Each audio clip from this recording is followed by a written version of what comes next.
जयपुर कांग्रेस नेता सचिन पायलट ने अरावली पर्वतमाला की सुरक्षा को लेकर सरकार पर हमला बोला।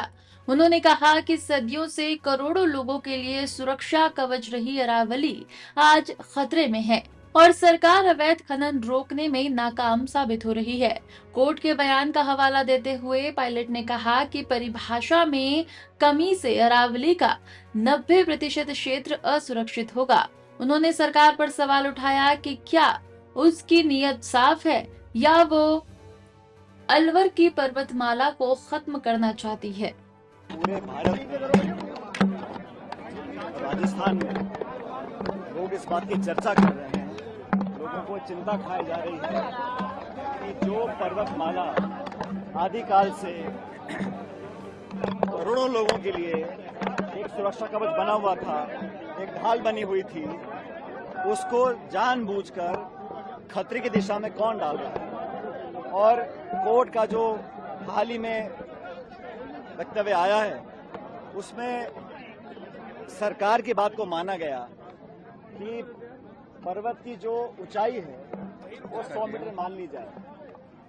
फॉरेस्ट सर्वे ऑफ इंडिया का ये आंकड़ा है कि अरावलियों के पहाड़ों के अंदर 1,18,000 पहाड़ ऐसे हैं जो 100 मीटर से नीचे हैं और मात्र 1,048 पहाड़ ऐसे हैं जो 100 मीटर के ऊपर हैं। मतलब 90% से ज्यादा जो अरावली का क्षेत्र है वो परिभाषा से बाहर हो जाएगा, वो सुरक्षित हो जाएगा।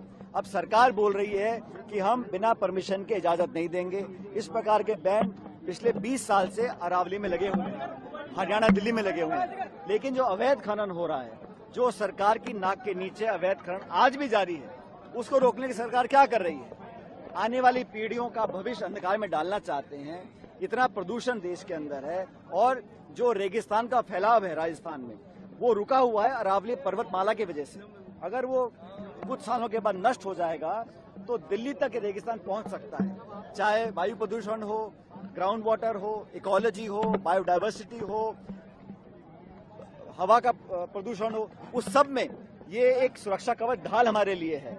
और मुझे लगता है कि सरकार या तो विवश है या मजबूर है या नियत में कोई कमी है कि बार बार क्लैरिफिकेशन दे रहे हैं, स्पष्टीकरण कर रहे हैं, लेकिन अभी तक इस मामले को सुलझाने के लिए सुप्रीम कोर्ट सरकार नहीं गई है ताकि परिभाषा को दोबारा से प्रस्तुत किया जाए।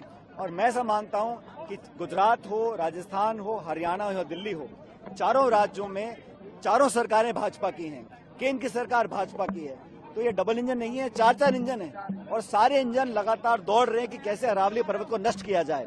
तो पूरा देश, इसमें राजनीति का कोई चर्चा नहीं है, लेकिन अलग अलग सामाजिक संगठन, नौजवान, हम सब लोग कांग्रेस पार्टी के, आज एनएसयूआई राजस्थान ने यहाँ प्रदर्शन किया है, कल अलवर में प्रदेश कांग्रेस कमेटी का प्रदर्शन है, अलग अलग जिलों में, अलग अलग राज्यों में हम सब लोग चर्चा करें कि कैसे सरकार पर दबाव बनाया जाए और अरावली पर्वतमाला को, जो इतना फ्रेजाइल है, और भारत सरकार ने अंतर्राष्ट्रीय यूनाइटेड नेशंस में कहा कि अरावली पर्वत से हमारा ग्राउंड वाटर रिचार्ज होता है, हमें खेती के लिए पानी मिलता है, मानसून हमारा बेहतर रहता है, एयर पोल्यूशन में बचाव आता है। तो एक हेरिटेज साइज है, 2000 सालों से ज्यादा ये पर्वतमाला रही है। मुझे और हम सब जो आजकल खासकर नौजवान पीढ़ी है वो आशावान है कि जनता का दबाव काम आएगा और सरकार दोबारा सुप्रीम कोर्ट जाकर इस मामले को सुलझाएगी। साथ ही साथ जो खनन चल रहा है, अवैध खनन, उस पर सिर्फ रोक लगाना है, घोषणा करना नाकाफी रहेगा। सरकार को कदम उठाने चाहिए। जो लोग भ्रष्टाचार में लिप्त हैं, चाहे वो अधिकारी हों या कोई बड़े लोग भी हों, उसके खिलाफ कार्रवाई करें ताकि लोगों में विश्वास मन में जागे कि सरकार हमसे धोखा नहीं करेगी।